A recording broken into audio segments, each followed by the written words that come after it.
आगे सृष्टि विषयक प्रश्न विदुर जी ने मैत्रेय ऋषि से पूछा है।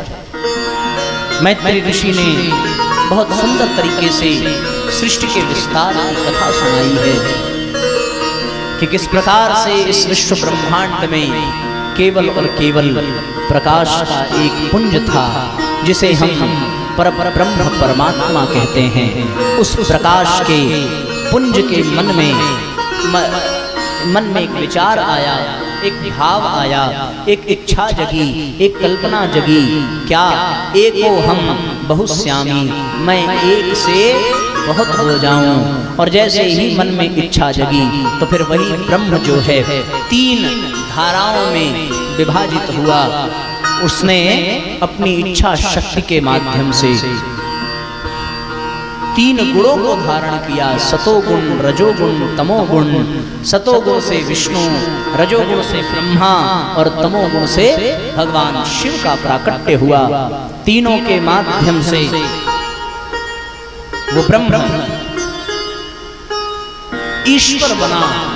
ईश्वर के पश्चात उन 3 शक्तियों की धाराओं से सरस्वती, लक्ष्मी, काली, इनका भी प्राकट्य हुआ। काली तमोगुणी, लक्ष्मी सतोगुणी, सरस्वती रजोगुणी।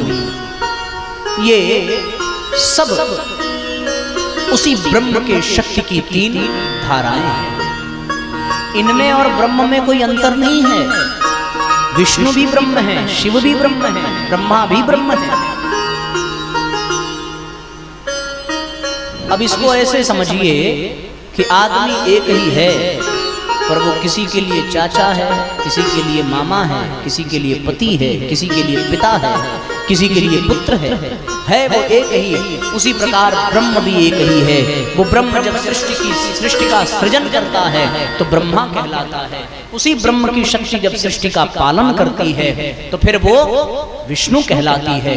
और उसी ब्रह्म की शक्ति जब सृष्टि का संहार करती है तो भगवान शिव कहलाते हैं। ऐसी स्थिति में साथियों ब्रह्मा, विष्णु, महेश का वर्णन आता है। उस ब्रह्म के मन में जब इच्छा जगी तो उसने गुणों को धारण किया। गुणों का काल स्वभाव के अनुसार रूपांतरण हुआ। महत् तत्व से 3 प्रकार के अहंकार प्रकटे। तामस अहंकार, राजस अहंकार, सात्विक अहंकार। तामस अहंकार से 5 तत्व। तामस अहंकार से आकाश, आकाश से वायु, वायु से तेज, तेज से जल, जल से पृथ्वी का प्राकट्य हुआ। आकाश में शब्द तन्मात्रा, वायु का गुण शब्द स्पर्श, उसके पश्चात तेज में रूप स्पर्श शब्द, उसके पश्चात जल में रस रूप स्पर्श शब्द, उसके पश्चात पृथ्वी में गंध रस रूप स्पर्श शब्द। ये 5 तन्मात्राओं ने उन 5 तत्वों के गुणों के साथ अपना स्वरूप बनाया। राजस अहंकार से 5 कर्मेंद्रिया, 5 ज्ञानेंद्रियों का प्राकट्य हुआ। वैकारिक तामस अहंकार से, सात्विक अहंकार से, सात्विक अहंकार से 5 कर्मेंद्रियों, 5 ज्ञानेंद्रियों के अधिष्ठाता देवताओं का निर्माण हुआ। तत्पश्चात अंतःकरण चतुष्टय मन बुद्धि चित्त अहंकार का निर्माण हुआ। मन के देवता चंद्रमा, बुद्धि के देवता ब्रह्मा, चित्त के देवता नारायण यानी विष्णु और अहंकार के देवता भगवान शिव। इन सब का निर्माण हुआ। यह भी कथा आती है साथियों कि उस ब्रह्म से, उसके नाभि कमल पर ब्रह्मा जी का प्राकट्य हुआ। ब्रह्मा जी ने अपने मन में विचार किया। सबसे पहले तो जल ही था। जल यानी नीर, नीर यानी नार, नार में रहने वाले नारायण। नारायण के नाभि से कमल निकला। उस कमल नाल में ब्रह्मा जी उत्पन्न हुए। आपने देखा होगा कि बच्चा जब माँ के गर्भ में रहता है तो वो माँ के नाभि की नालिका से ही तो जुड़ा रहता है, गर्भाशय से। फिर माँ जो खाती है वो बच्चे को मिलता है, माँ जो पीती है वो बच्चे को मिलता है। वो नालिका से जुड़ा रहता है, वो नाभि कमल से जुड़ा रहता है। इसी प्रकार भगवान के नाभि कमल में ब्रह्मा जी उत्पन्न हुए। ब्रह्मा